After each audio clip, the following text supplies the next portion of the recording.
Hey, my name is Darren with Do Things Make Stuff, and I'm doing a project today, and I just realized that this might be a great kind of tip or trick or whatever, really a way to save you some money. So here's what happened. I went to Home Depot today, and I normally buy 2x4 sheets of plywood already broke down, 2 foot by 4 foot, so that it just saves me a little bit of time and a little bit of hassle. But today I needed about 25 of them. So I thought, you know what, I'm gonna just get a full sheet and tear it and rip it down into smaller pieces, because I have to basically just make a ton of squares, 8" by 8" squares. So what I was trying to figure out how to do is, how can I do this quickly and easily? Normally, if I have a large sheet of plywood, I would break it down with my circular saw, but I've got so many to do. It's like, let's just do this a little quickly.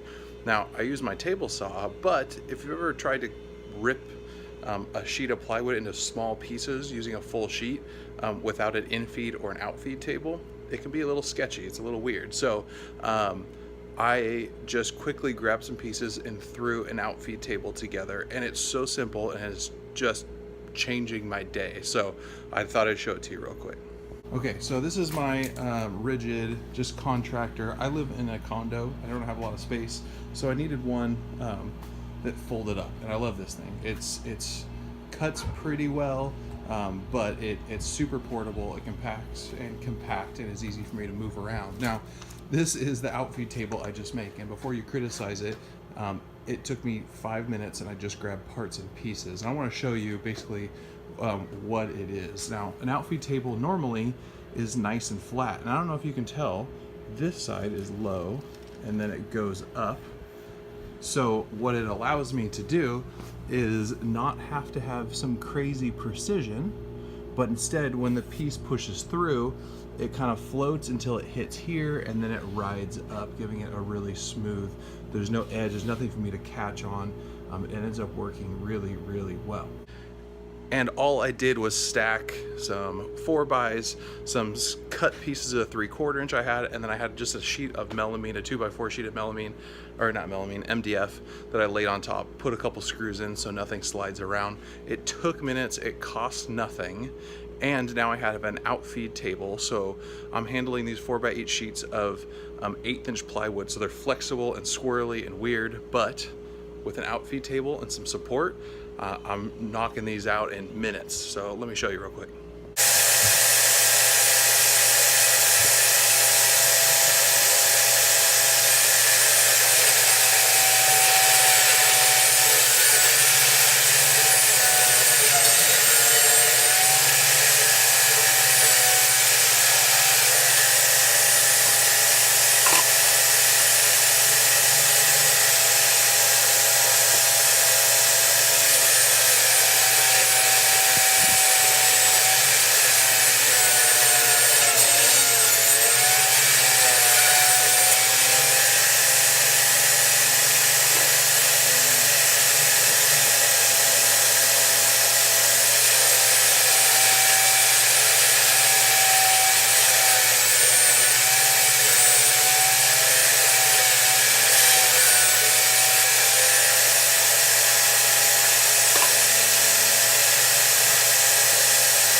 All right, so there you go.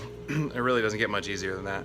So I've got all those sheets I gotta break down, but I'm almost there. So saving me time, saving me a lot of money. So a 2x4 sheet of the same material is $12.50, and a 4x8 sheet at Home Depot is $14.50. So I mean, I'm saving a lot of money, so it's great.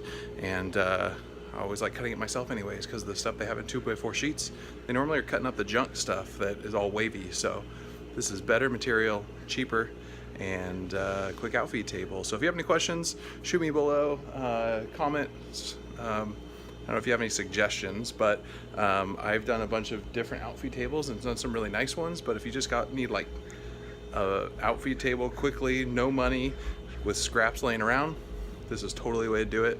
Worth it. All right, buddy. Have a great day. Remember to subscribe below and check out some of my other videos. DIY closet sliding doors, a little hatchet I made for my son. Go ahead and click on videos below. And thanks for checking this one out.